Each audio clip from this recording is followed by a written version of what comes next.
And now I'd like to introduce to you Thomas Brunner. Thomas Brunner has 25 years of successful experience building, growing, and managing health and human services organizations across the country. Previously, as Vice President of Corporate Diversity with the American National Red Cross, Brunner worked to advance diversity and inclusion in one of the largest nonprofit institutions in the world. Prior, Brunner served as the Red Cross Division Vice President and a regional executive in Oregon. He also worked as the Executive Director of Cascade AIDS Project from 1998 to 2005. Brunner's mother had breast cancer when he was a teenager, an experience he identifies as one of the most formative of his life and a major influence in his decision to be part of Coussens' family and mission to save lives and end breast cancer forever. Please welcome Thomas Brunner, CEO of Oregon and Southwest Washington.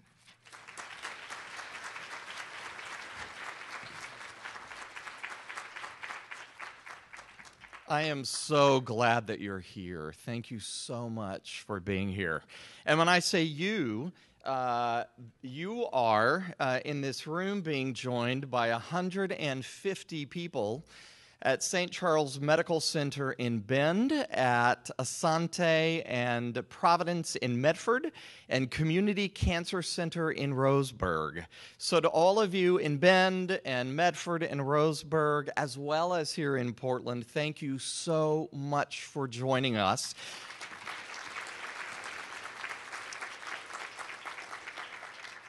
And together we're over 500 strong today, and are so excited. I am here to introduce the real star of the morning, and let me just cut to the chase. Lisa Coussens is a rock star, an absolute rock. Somebody applaud. A rock star in the cancer world.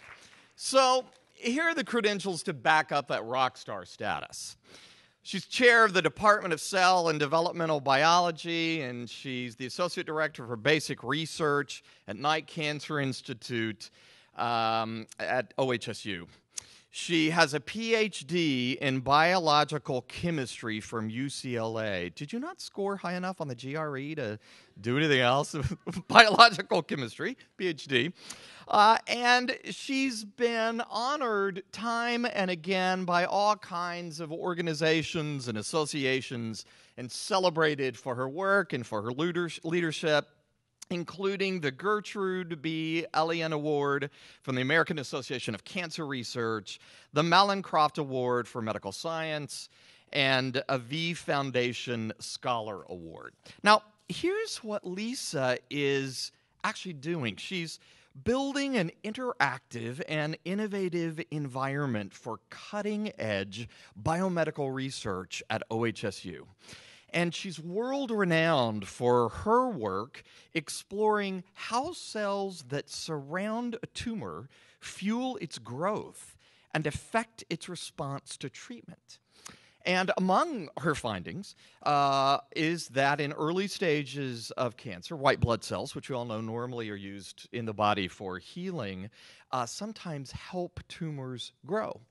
So Lisa is doing this work with enormous support from many, many institutions and foundations and funders all around the country, including Susan G. Komen's largest and most prestigious research grant, our $6.5 million Promise Grant, as well as other Komen grant funds as well. So when I first met Lisa, I wanted to see what a $7 million woman looked like. And I bring you the $7 million Lisa Coussens.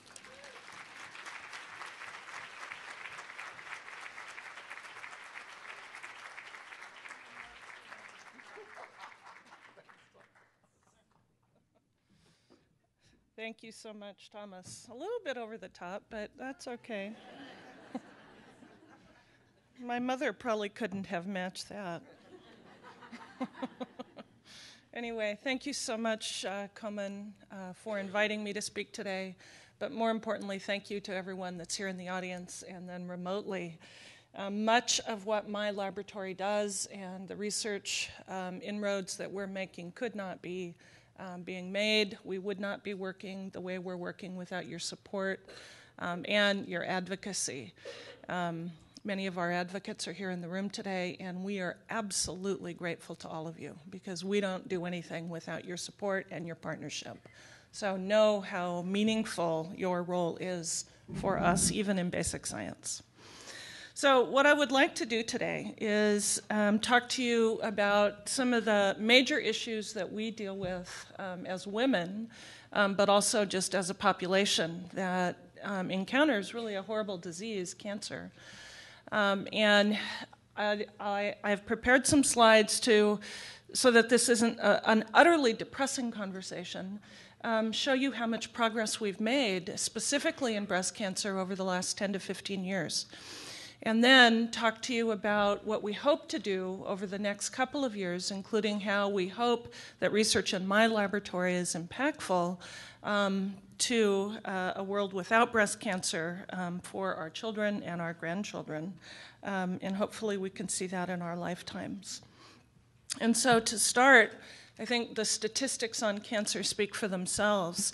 You know, this is not a disease that has a demographic preference. It's not a disease that's based on gender. If you walk with 2 legs, you can get cancer. Anywhere in the world, it doesn't matter how rich or how poor you are, this is a very common disease. The worldwide impact of malignancy is tremendous. The latest statistics that I was able to identify suggest that 12.7 million cases worldwide annually, and that 7.6 million of those individuals will succumb to the disease annually worldwide. That's a tremendous economic impact. It's a tremendous social impact, irrespective of where you live or the community that you participate in. For the developing world, this is particularly impactful in that 56% of the cases and 64% of the deaths occur in the economically developing world. This is a major health problem and a major impact economically on all of us. A major point to make with regards to malignancy, and it's something that we certainly are focusing more on, is that early detection is absolutely the best cure that we can provide. And this is true almost for all malignancies. Well, for all malignancies, not almost, but all of them. Here are some statistics for some very common cancers: cervical, breast, colon, and squamous cancers of the, or non-squamous melanoma cancers of the skin, where you can see that detection early absolutely saves lives. If disease is detected late, it's not so successful, suggesting that in addition to understanding how to treat cancer better, a major emphasis going forward needs to be on improving our ability to detect malignancy and understand who is at risk for developing malignancy so that we can monitor those individuals and be ready when malignancy arises. Well, specifically with regards to breast cancer is the most frequently diagnosed cancer in women, excluding skin cancers. Skin cancers aren't typically fatal because we see them, we remove them, and that's where we understand about early detection being very important. The statistics on cancer nationally lag behind current year statistics.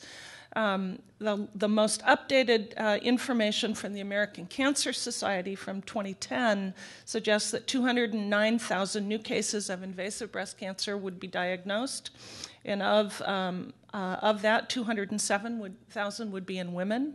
Men also get breast cancer, I'm sure as many of you are aware. Almost 2,000 of those are in men. Disease in men is typically much more aggressive and much more lethal than women, largely because it goes undetected until very, very, very late stages, upon which diagnosis is usually accompanied by metastatic disease, which is really the rate-limiting factor for survival. Breast cancer ranks second after lung cancer as a cause of death for women.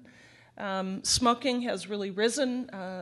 Smoking-related deaths is on the rise because, unfortunately, after World War II, we all thought it was socially cool to start smoking. And fortunately, there's been very successful education, thank you to Bobby Kennedy, starting in the late 60s and early 70s, where that education program has been very successful. Hopefully, none of our daughters and our grandchildren are smoking at this point in time. So really, we all understand that breast cancer is a very bad thing. That's why we're here. We also now understand that as we age, our risk for breast cancer increases. We can't do much about it unless we don't age, but fortunately, we all want to age. Age and gender, or age and race, are very important statistics for our risk factors. We know that there are risk factors that associate with the demographics for where we live in the world. Hispanics, Asian Pacific Islanders, African American women, we all see disparate cancer risk, suggesting then that perhaps understanding genomic polymorphisms in our genome might lead us to be able to understand those risk factors and be better prepared for detection and dealing with disease once disease has been identified. There's some things that we can do about our risk, clearly other things that we can't do about our risk. Those are referred to as non-modifiable risks. We can't do anything about our gender. We can't do anything about our age or our genetics, our family history. We can affect other important modifiable risk factors. We now know that delayed childbirth is associated with increased cancer risk later in life. I have to apologize to all of you. I got off a plane at 1 o'clock this morning, so I'm a little bit tired. So lice was a Freudian slip. We now also understand that alcohol, high-fat diets, smoking, these are all things that significantly influence our risk with age for developing breast cancer, as well as many different types of cancers. You all know about these things, so I'm not going to belabor them. Suffice it to say, we like to educate young women and older women too that alcohol, cigarette smoking, lean fat diets are very important for regulating not only healthy bodies and long life, but minimizing risk factors. Well, how have we taken all of those known risk factors forward? How have we improved standard of care? What are we thinking about how to treat cancer? And where have the real improvements been? Well, historically, if you were treated with cancer, cancer was a very generic disease. It wasn't until the invention of the microscope and the education of people in the discipline of pathology that we started to actually understand on a scientific level that cancer wasn't generic and that cancer was different from tissue to tissue across the body. But as we developed a better understanding for the cellular basis of cancer, what we also understood early on was that tumors were populated by cells that proliferated much more rapidly than cells in homeostatic or healthy tissues. Because of that identification of rapidly proliferating cells, it was very quick to realize almost 100 to 150 years ago that there were toxic agents that had a preferential ability to kill proliferating cells. And it was out of those random discoveries, starting with mustard gas, that chemotherapies were born. Chemotherapies were applied very generically to all individuals with cancer for many, many decades, without a lot of understanding as to selectivity for kinds of cells that they were killing, or if they had selectivity or preference for a tumor in the colon, a tumor in the lung, a tumor in the breast. But fortunately, now that we collect statistics, we understand that some chemotherapies, as we have improved in our ability to target chemotherapies, we understand that there's tropism for some kinds of chemotherapies to different tissue sites in the body. Thus, over the last 100 to 150 years, there really has been an evolution in the kinds of cytotoxic drugs that we use for treating malignancy.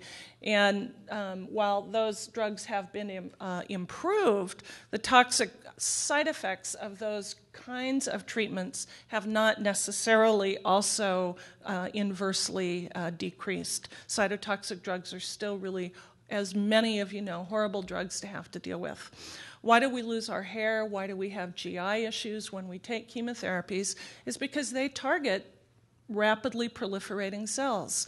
The cells that line our hair follicles, the cells that are present in our GI tract, those cells proliferate much more rapidly than other cells in our body. The cells that line our blood vessels, the cells that make up many of the components of our tissues, they have a much slower proliferation rate. So they don't tend to be targeted by chemotherapies. But those that do proliferate die, which is what we want to happen in the tumors where cells proliferate. But when those other cells die, it causes us to lose our hair and causes us to have very serious GI complications, as well as bone marrow complications later on. Wouldn't it be great if we didn't have to use those kind of drugs to deal with malignancy? I think it would be wonderful. Well, the other big advance over the last 100 years with regards to thinking about cancer is that even when cancer happens in one tissue, like the breast, but similarly in the pancreas, the liver, any major organ, what we now understand is that just because a tumor is in one kind of an organ doesn't mean that all tumors are the same in that tissue. We know that particularly in breast disease and in breast cancers, the cells of origin correlate with how long progression-free survival and overall survival can be achieved for those women without therapy, because those cells take on different phenotypes and have different life cycles and life histories. Thus, that we understand for pre-invasive disease, we have a much higher incidence of pre-invasive disease. Can you all see my little pointer? Okay. We see that 20% of pre-invasive disease that's diagnosed, we see that 90% of pre-invasive disease happens within the ducts of the mammary glands, whereas 10% happens within the terminal end buds of the duct, also referred to as the lobules. Now, whether cancer has its origin within the ducts or in the lobules will really determine the fate of those cells and the degree to which those cells will become malignant, but also the kind of breast cancer that a woman will develop. I was in Australia last week at one of Australia's largest cancer conferences, the Lorne Cancer Conference, and I heard perhaps one of the best talks on breast cancer development I've ever heard in my life. Jane Visvader is a woman in Melbourne, and she's a developmental biologist by training. And what she has done is she has really dissected all of the various stem cell populations in the mammary gland and then labeled each of those distinct stem cell populations with fluorescent markers, such that as those cells populate the ductal trees in a mouse, as the mouse undergoes branching morphogenesis of the mammary gland during early life, undergoes changes associated with pregnancy, lactation, and then involution.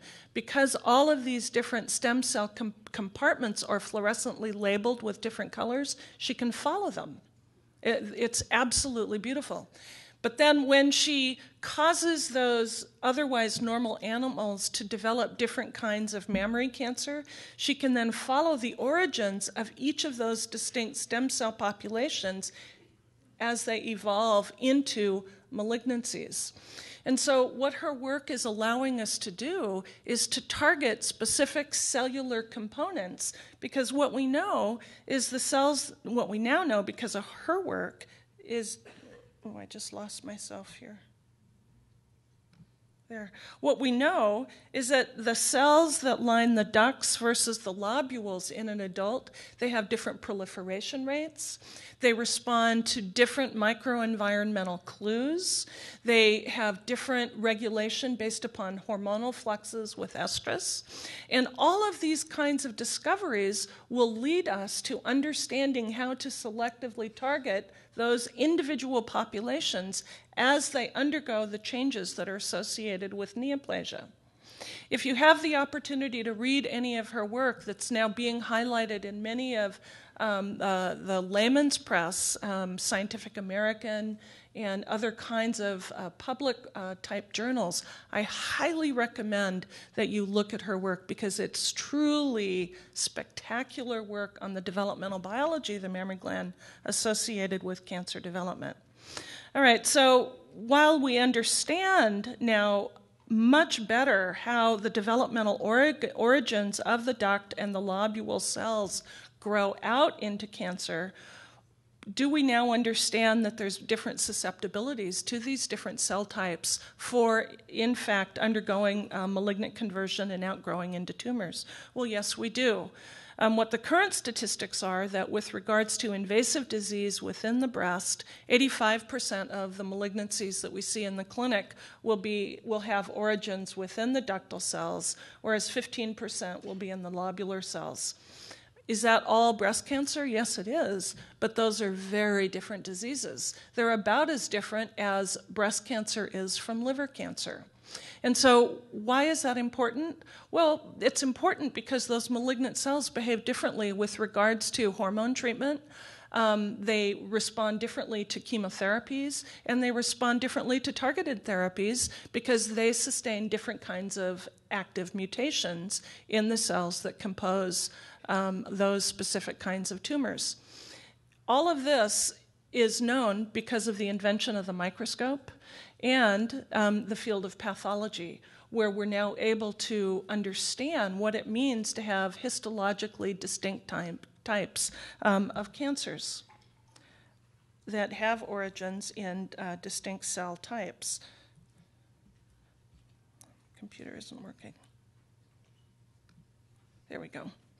Well, so in addition to, over the last 15 years, understanding that there are histologically distinct types of cancer, the biggest, I think, impact on outcomes, treatment, and survival for women with cancer is to now separate ductal and lobular cancers and really understand on a pathologic level the different subtypes of disease that have origins in those distinct cell types histologically.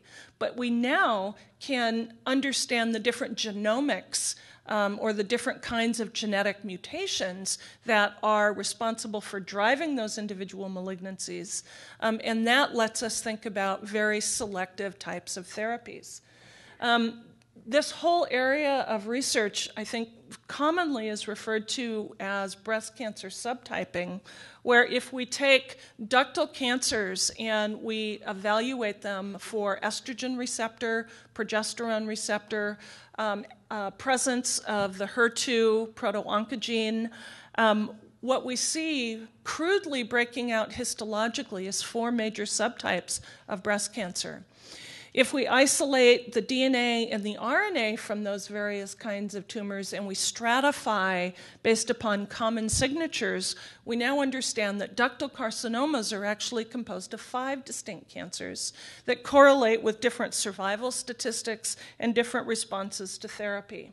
So, for example, women whose breast cancers that have ductal origins that retain the expression of the estrogen receptor, progesterone receptor, and don't amplify the HER2 positive oncogene, those women have the best survival statistics, as shown by this dark blue line.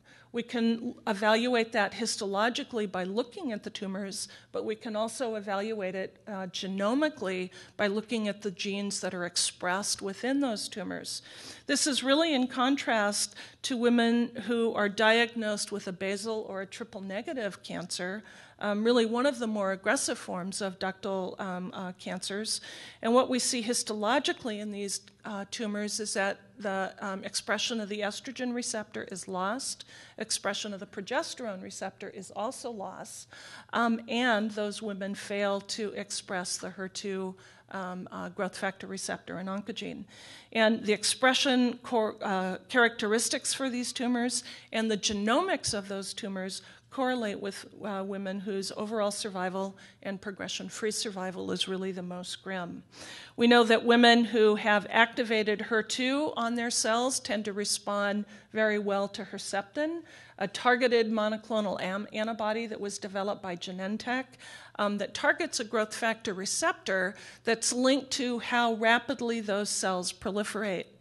And I'd like to tell you that before my PhD, I worked at Genentech as a technician after my bachelor's degree in marine biology, of all things. And it was a good time, but it was the 1970s, so we all did a lot of crazy things. But I was the person who cloned HER2 that led Genentech to then develop Herceptin based upon that sequence. And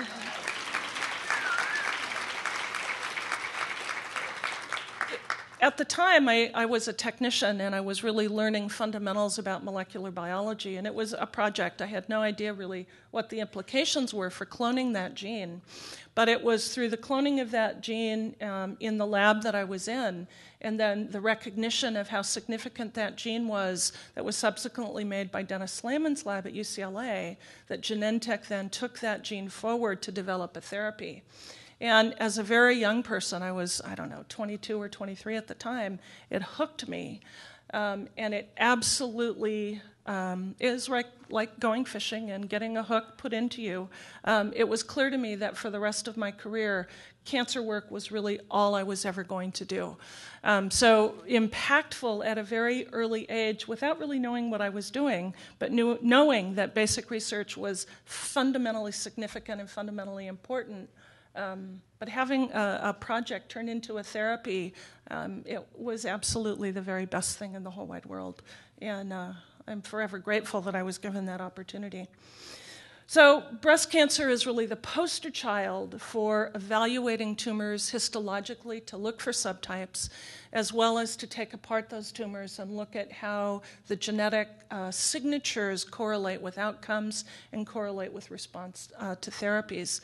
And based upon the stratifications now that we can make in breast cancer to understand that breast cancer represents a compendium of many different types of disease, this is now a paradigm that we use across all kinds of malignancy.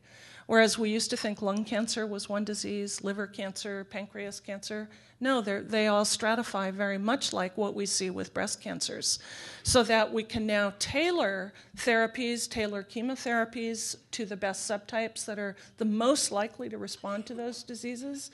But by understanding the genetics, we can understand aberrancies in the kinds of signaling cascades that are driving proliferation in those cells to try to target them with drugs. The best example of that is Gleevec, which was a drug that was really pioneered by Brian Drucker, who's the director of our cancer center here in Portland at OHSU. Brian is a very young fellow, recognized that in a subtype of myelogenous leukemias, where patients that had that kind of leukemia all had a common chromosomal abnormality that led to the activation of a particular kinase. Well, kinases are just enzymes, and enzymes can always be regulated. And so Brian undertook a drug screen with a company to identify chemicals that shut down the enzymatic activity of that kinase. That drug we now know as Gleevec. And if you are an individual that developed that kind of myelogenous leukemia, your survival statistics are almost 100% because of the drug. That's the poster child for targeted therapy. Based upon that, we're applying now the same paradigms to breast cancer and to all other cancer types, where if we can identify common abnormalities that lead to targeted proteins that we can target with drugs, we can shut them down and quell that pathway that drives the unleashed proliferation of those malignant cells. So clearly, a major goal for all of us is to turn all of the diseases that we work on, most notably breast cancer in my lab, into a disease like Brian has been able to do with myelogenous leukemias. We're not there yet, but we're working on it. But clearly, that's the poster child.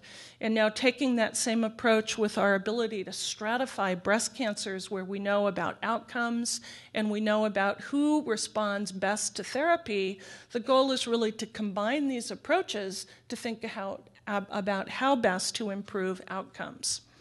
So if you're diagnosed with one of these forms of breast cancer, we know that you respond to different kinds of therapies. Luminal A disease has the best survival correlates. Many women that develop luminal A disease often won't be treated other than by local lumpectomy because we know now that many of those breast cancers don't recur. When they do recur, they're not such great disease to have. So a major thrust with luminal A disease now is to try to understand the biomarkers for who's going to recur and who's not going to recur. Because for those women that might have that biomarker, perhaps a larger lumpectomy makes more sense, but more diligent watching and diagnostics along the way would be a very important road to take. For luminal B disease, we know that these women are very responsible to anti-estrogen therapy. So if you're diagnosed with a luminal B type tumor, you'll likely be given tamoxifen and then put on aromatase inhibitors. My mother is celebrating her 25th anniversary of luminal B type breast cancer. When she was diagnosed 25 years ago, we didn't have this subtyping. I personally went through hundreds of boxes of paraffin blocks, found her slides, and evaluated her cancer because I was curious, right? I wanted to know what she had. And she turned out to have luminal B disease. She was on tamoxifen. She had a radical mastectomy, which was standard of care at the time, over treatment, as we now know. She was on tamoxifen for 5 years, and as soon as the aromatase inhibitors came out, she went on those. And every year I have the pleasure of arguing with her oncologist about her being maintained on aromatase inhibitors because the most recent data that was reported at San Antonio suggests that there's absolutely no reason for certain subtypes of breast cancer to ever come off. And so I am very happy to report that she is disease-free and doing well. Getting a little bit wacky, but doing very well. Women that have evidence of activated HER2 oncogene and overexpression of the HER2 receptor on their tumors tend to do very well when given HER2-targeted therapies, of which there are many now. We know that Herceptin is a humanized antibody that shuts down the signaling of that receptor, but we now also have small molecule inhibitors that hit and shut down the enzymatic activity of those receptors. And for women that are diagnosed with HER2-positive disease, these do very, very well. The biggest problem in breast cancer is for those women that have triple-negative or basal-like disease. We still do not have good therapeutic opportunities for women with this disease, aside from surgical resection and very harsh cytotoxic therapies.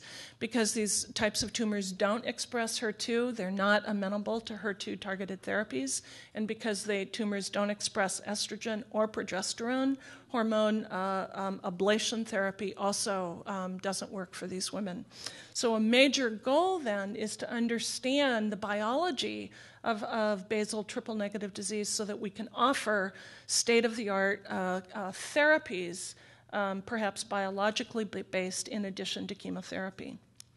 Well, the other big breakthroughs, I think, have really been with regards to now, based upon all these correlates, Now we understand better about how to surgically deal with breast cancer. As I said, my mother was diagnosed 25 years ago, and she had a radical mastectomy that had many of its own complications over the last 25 years, as I'm sure many of you are very aware. Well, with luminal A and luminal B disease, we now know that that was overtreatment. And that she'd probably still be alive and disease-free had she not had a radical mastectomy. No way to know, but that is what the statistics would suggest. And so based upon those statistics, now we know that women that are diagnosed with those kinds of breast cancers, we don't overtreat them, and we don't tend to recommend radical mastectomies. Instead, we'll do modified radicals or merely lumpectomies, and then very, very careful monitoring every single year for the rest of your life, which I think is a very reasonable thing to do. But we know that we've improved the standard of care with women with disease by putting together now these pathologic diagnoses with improving the ability to make better surgical decisions based upon the correlates that are coming out of all of these profiles that we're able to put together, and by women volunteering for clinical studies and allowing us to access their tissues for research evaluation, which none of these studies that have improved standard of care and improved outcomes would have been possible without patient support. So the good news then is that with regards to breast cancer, we have made remarkable success over the last 15 to 20 years. There has been a very sustained decline in the mortality rates with breast cancer. The quality of life for women diagnosed with disease has dramatically improved. The 5-year relative survival rates with breast cancer since the 1960s to go from 63% to 90% is simply remarkable. For many kinds of cancers, we would say that's a win. It is a win. It's a huge win. But we're not at 100%. Therefore, we're not done. And that's where my lab comes into play. There's 90% survival, meaning that there's still an awful lot of women out there that still don't attain a long-term cure or a long-term quelling of their disease. And those are the women that we really need to pay attention to and deal with. So how are we doing that? Well, it's like I said, it's very important to participate in clinical trials. If you're diagnosed with disease, this is perhaps singularly one of the most important things you can do, aside from having great medical care and really taking care of yourself and being healthy. Why is that? Well, we need access to your tissues so that we can understand what's wrong with the cells that have undergone malignancy. One of the things that we now do with all cancers that we are able to evaluate from a research standpoint is we try to understand the genes that have sustained mutagenic hits, the genes that now no longer function properly within those malignant cells. And we try to understand whether or not those mutations are driver mutations that are responsible for the unchecked proliferation of those malignant cells. And so based upon doing that with regards to breast cancer, which if you can see is here in, I'm getting old too, light blue. We see that in breast cancers, the most common mutations are in a gene referred to as PIK3CA. That's this little peak right here. Now, it's not pancreas cancer, where almost 100% of pancreas cancers have RAS mutations. And it's not many other kinds of cancer which have common mutations in P53. Breast cancer is really unique in that the most common mutation is in this gene here, referred to as PIK3CA. Well, what is that gene? It's a very important gene that controls how the cell proliferates through its natural cycle. One of the things that cells do as they go through a cycle is at one particular point in the cycle they undergo mitosis. You might all remember that word from high school biology. It's when the cells separate and become two cells. Well, because of this gene in PIK3CA, they do that much more rapidly. So whereas normal cells might turn into 2 cells over a 24-hour period. If cells have a PIK3CA mutation, they might turn into 8 cells over a 24-hour period, and enabling a much more rapid growth kinetic for those malignant cells that have that mutation. Well, PIK3CA is an enzyme.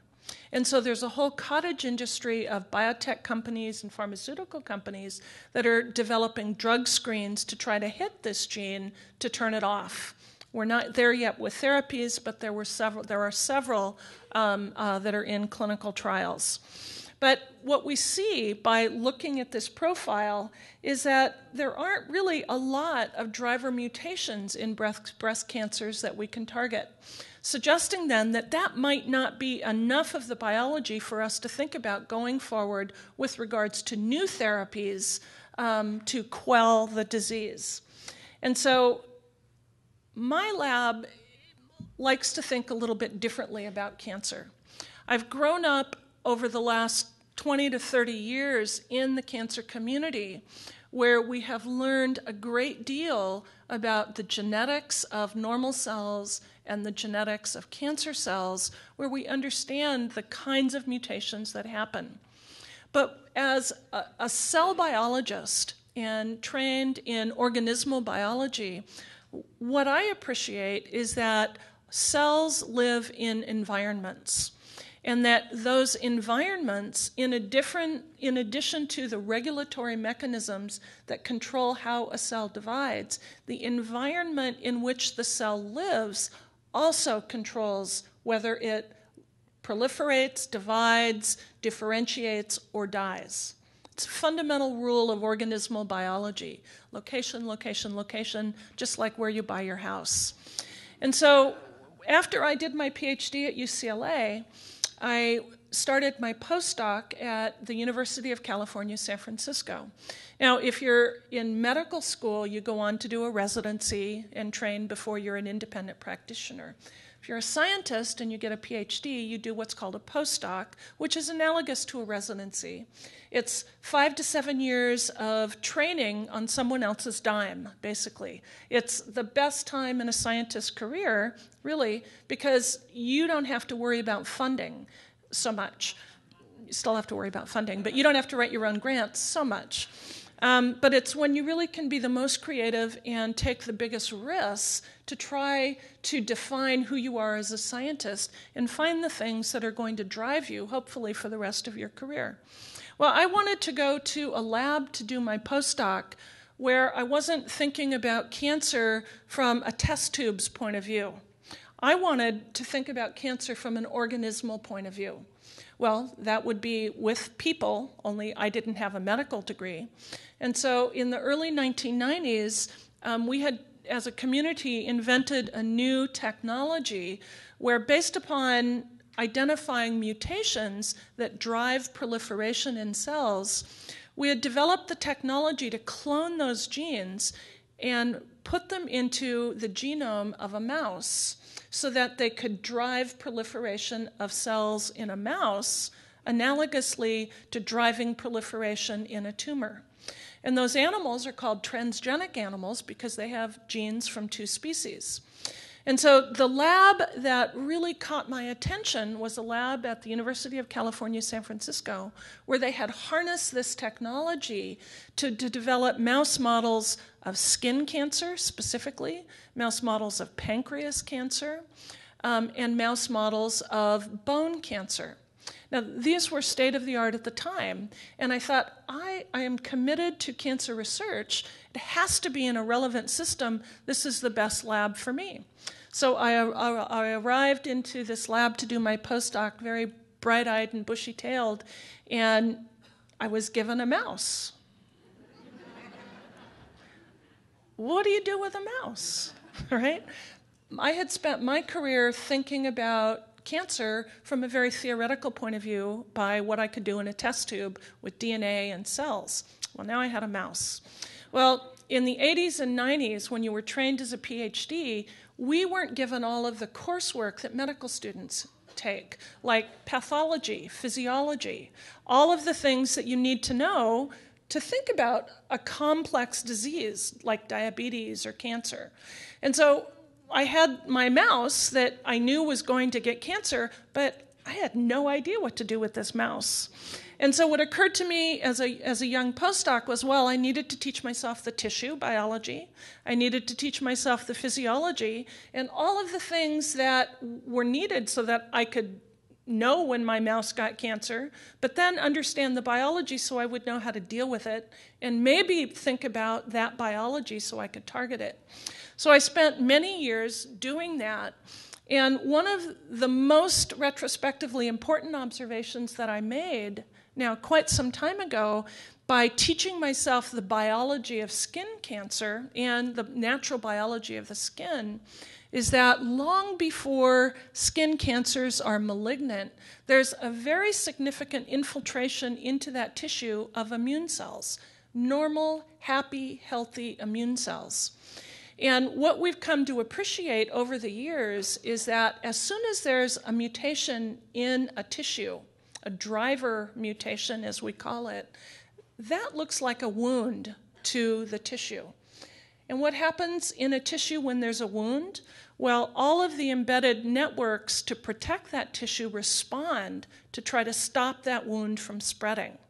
Well, the first response to a wound is that immune cells come out of the blood vessels to try to attack that wound so that it doesn't become a larger problem. And what I was seeing at the electron microscope level were all of these immune cells in the tissue. Well, that was almost 25 years ago.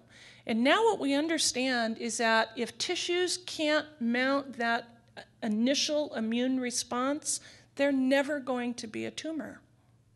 So at the time, that was the hypothesis, but now 25 years later, we know that that hypothesis is correct.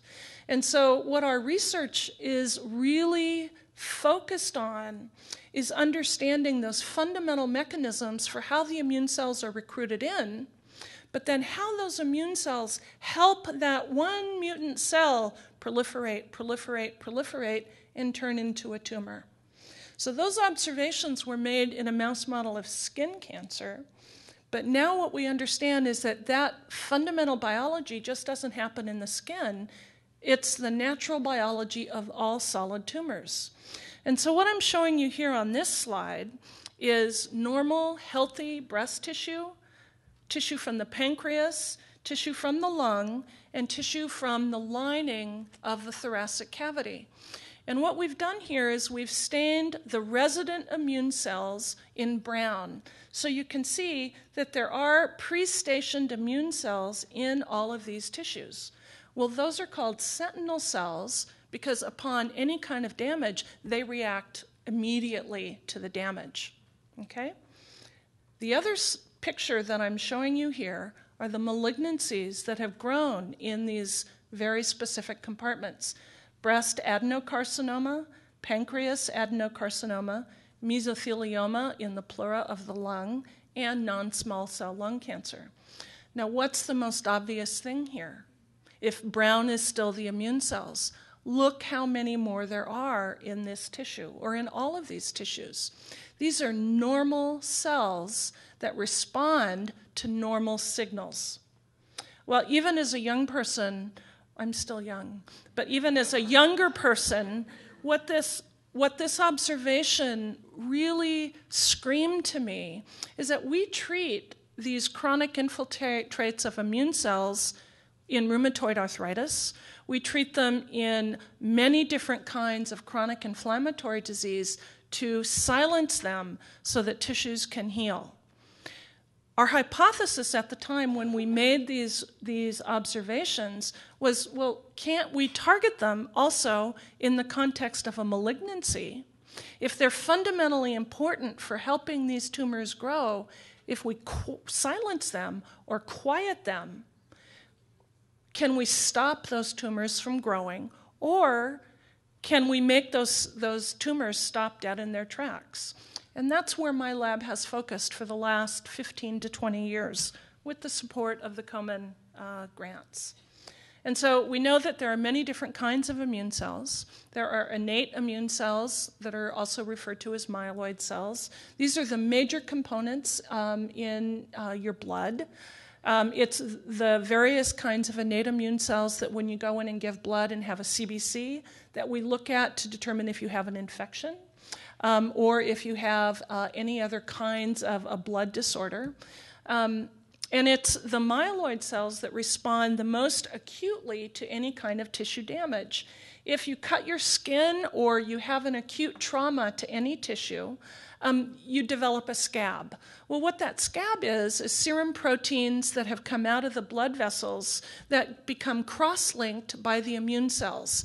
And that cross-linking is very important because it provides a scaffold for the cells that form your tissue to migrate across and heal.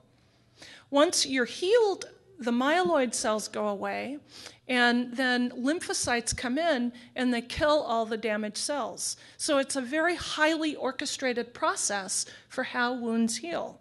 Well, what happens when that healing doesn't happen? If there's a cell that has a mutation and just keeps proliferating, the myeloid cells don't know to stop. They just keep giving the growth signals to help those cells grow. They're co-opted.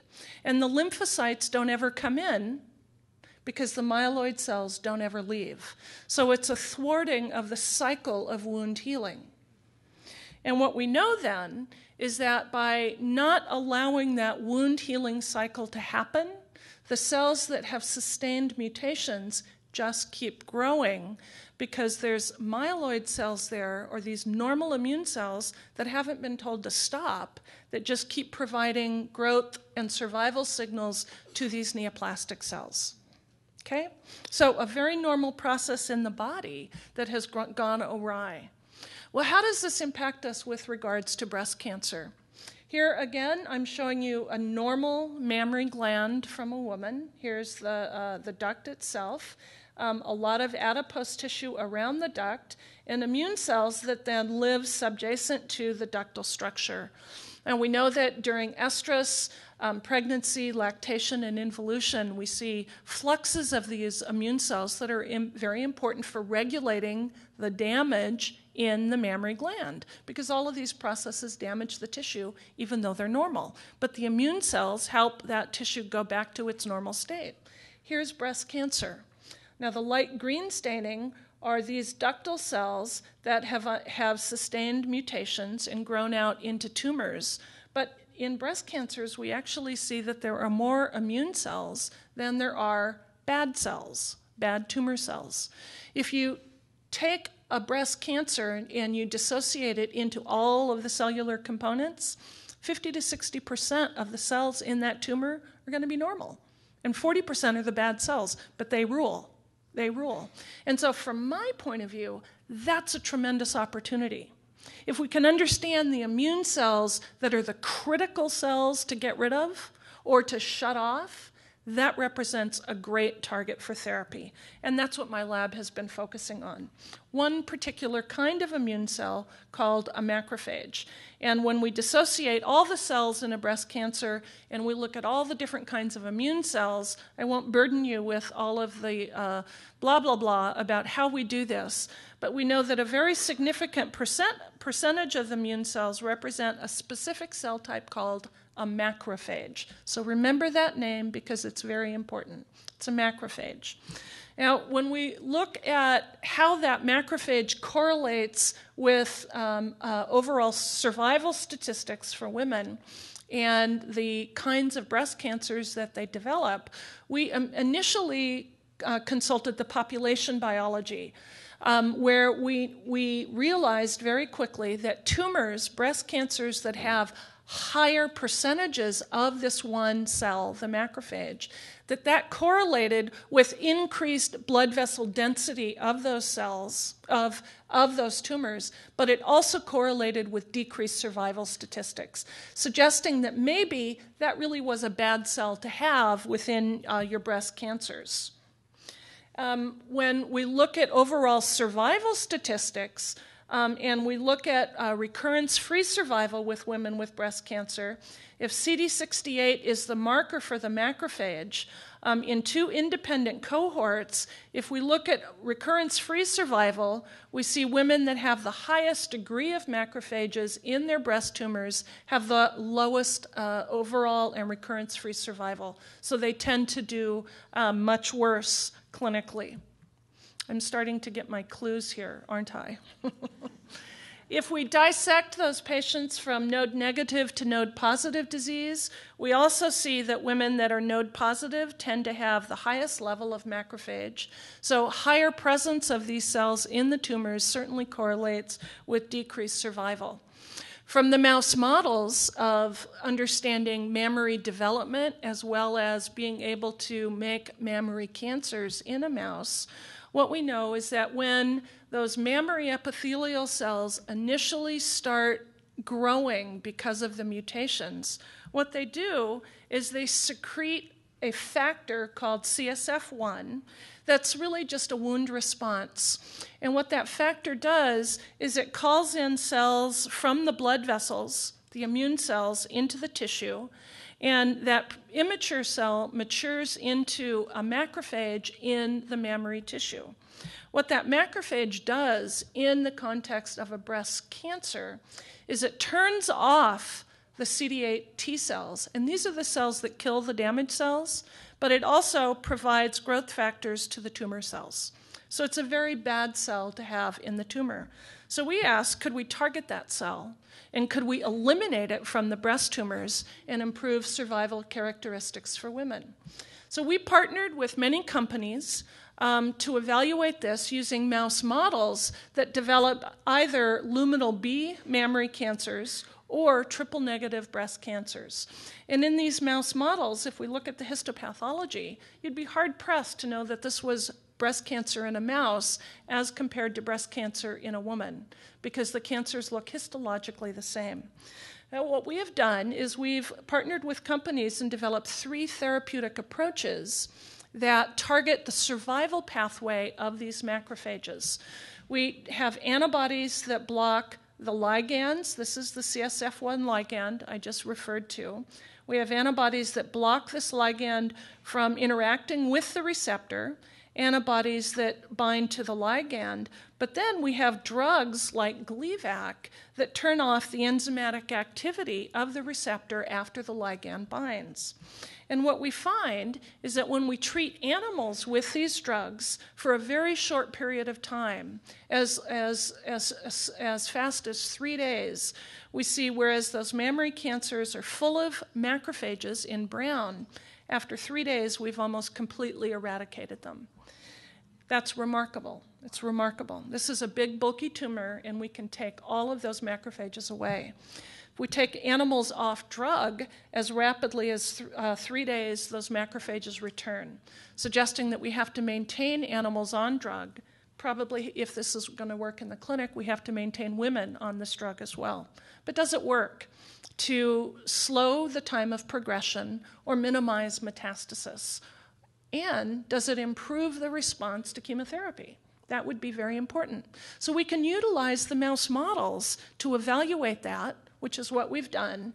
And if there's a good response, that would be a very good reason to go into the clinic. So what we've done is we've taken these animals that develop breast cancer and let them get breast cancer and then put them on drug in combination or not with the standard of care chemotherapy, paclitaxel. And because we're regulated by federal guidelines, all of our animals have to come down at a very specific time point. So we really can't do survival studies. We can only use time to end stage as a surrogate for survival.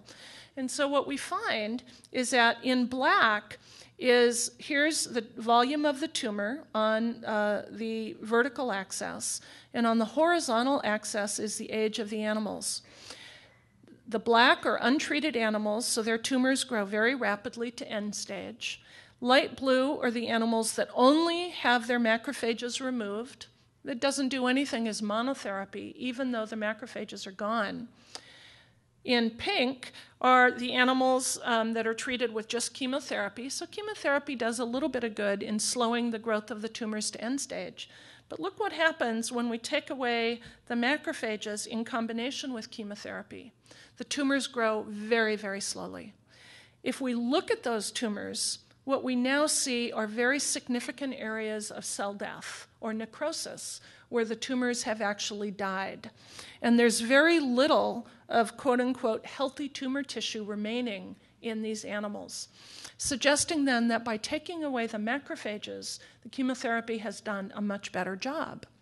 But we all know that surgeons can cure us of primary disease, and it's really the metastases that are the problem.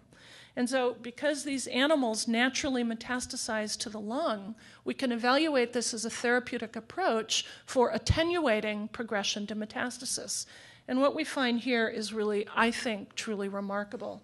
Because in the animals that are ablated of the macrophage and given standard of care chemotherapy, we almost never see metastasis to the lung. Now, this is pretty amazing. Because what it says is that whereas the macrophage does help the tumor grow, it also aids those tumor cells to get out of the primary site, move in the circulation, and colonize the distant site.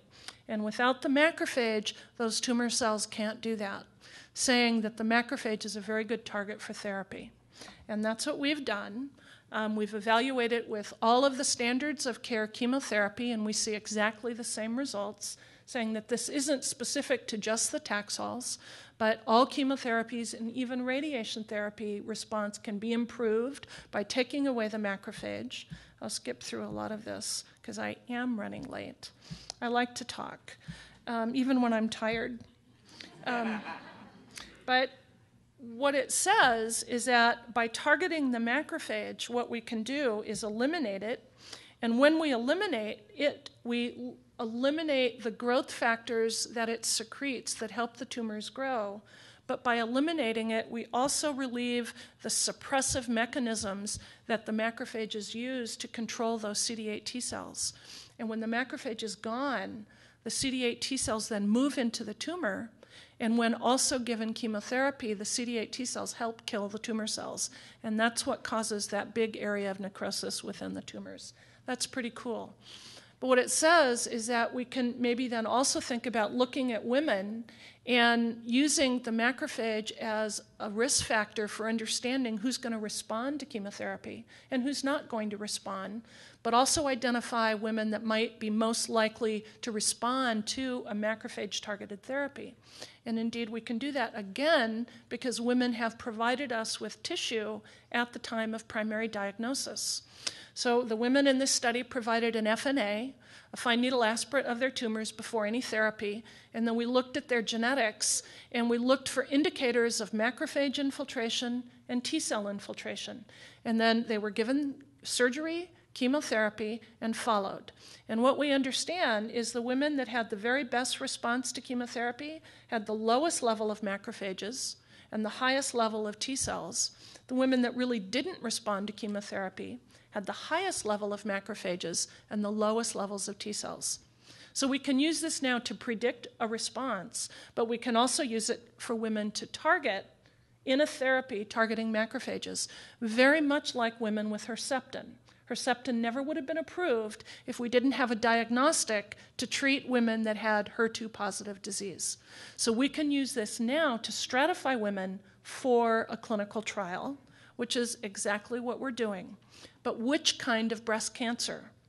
Well, we look at all breast cancers, and what we find is the best stratification for macrophages and T cells for basal, triple-negative disease, and HER2-positive cancers. Well, as many of you know, as I said, it's basal triple-negative disease that we really don't have any good standard of care therapies for. We have the worst outcomes with triple-negative breast cancers. Triple-negative breast cancers have the highest level of macrophages of all of the subtypes of breast cancers. And so we've designed a clinical trial where we're treating women right now with metastatic triple-negative disease with a new chemotherapy that was approved last year called eribulin, because most women with triple-negative disease have acquired resistance to to Taxols and Platins, but retain sensitivity to eribulin. And we're giving women eribulin because it improves overall survival, which is the reason why it was FDA approved last year. We're giving them also then a drug, PLX3397, developed by a company that targets the enzymatic activity of that growth factor receptor on the macrophage that keeps the macrophage alive in tissues. So when we hit that receptor and we turn it off, all the macrophages die, and that's why they're depleted and absent from the tumors. This drug did very well in a phase 1 safety trial, therefore it's considered safe. And so we wrote a Komen Promise grant that we were awarded 2 years ago. I say we because I couldn't have done this without my clinical colleagues, Hope Rugo, who's a medical oncologist at UCSF, and Shelley Huang, who's a breast cancer surgeon who was at UCSF and is now at Duke. And what we wrote was a Komen Promise grant that was targeting triple-negative cancer that year through the RFA. And what Hope has done is she has now successfully completed the phase 1B enrollment, where we treated about 50 women to identify the safe concentrations of drug to give with eribulin. And we're now just ready to open our phase 2 study at UCSF, Duke, and Vanderbilt to treat these women with metastatic disease. Now, I said that important are biomarkers, and what we can see when we treat these women after 2 blood draws is that there's an accumulation of that growth factor, CSF1, in the serum because there's no longer any receptor for that growth factor to bind to, saying that we've depleted those women of their macrophages, and we can use this as a biomarker to say the drug is actually hitting its targets. And that's where we are. We're using these women as proof of principle to prove our hypothesis or test a hypothesis that by understanding women that have high levels of macrophages, we can follow them with these biomarkers and then treat them. Our endpoints in this clinical trial are improved progression-free survival, and if we can achieve that, then the drug companies will take this drug forward into a phase 3 study where we look at improved outcomes for women across multiple breast cancer subtypes. We are very, very excited about this, but very importantly, we couldn't be doing any of this without all of you being willing to partner with us to fund the research, not just ours, but many people that are looking at these kinds of non-traditional targets, but women that provide us tissues and enroll in clinical studies, but also the advocates that help us educate the patients so that they're comfortable enrolling into these studies. It's all a partnership. And any one of us is no more important than any other one of us. It truly is a partnership, and that's how the people in my lab look at it. It's certainly how I look at it. And I'm going to just skip through these last slides, although I did want to show you that. You all go in for colonoscopies? Well, this is a ductoscopy, where Susan Love developed a very tiny little camera to go in through the nipple. We've partnered with her to look for inflammation in the ducts. It's pretty exciting. But as a partnership, this is our goal. Maybe not a cure, but to put cancer into more of a chronic spot where we treat it like diabetes, rheumatoid arthritis, lupus, migraine headaches. Wouldn't that be nice? We take a drug, it goes away for a while, maybe it comes back, maybe it doesn't. But we live our lives and we die of other reasons. I gave a talk at a meeting recently where I was talking about inflammation in cancer. There was a cardiologist talking about inflammation in cardiac disease, and there was a neuroscientist talking about inflammation in Alzheimer's. I was first, and I said, you know, my goal is to have you die of a heart attack. Cardiologist spoke and said, my goal is to have you die of cancer or Alzheimer's. Neuroscientist spoke and said, doesn't matter because you can't remember. So that's really the goal. I say we a lot. It's a team of people that do all of this work. The young people in my lab really are the ones to be thanked. I get to talk and write the grants, but they do the hard work. And I've been very fortunate to have talented people in my lab over the years. None of what I could do would be possible without clinical colleagues all over the world. Biotech companies are really great to work with because you can look at tool compounds as well as clinical compounds. Funding, I can't tell you how important it is to have good funding sources. We do not count on the federal government. We count on you, foundations, to support us. This is critical. And we count on the patient advocates. You are our critical partners, and we are forever grateful. Thank you very much.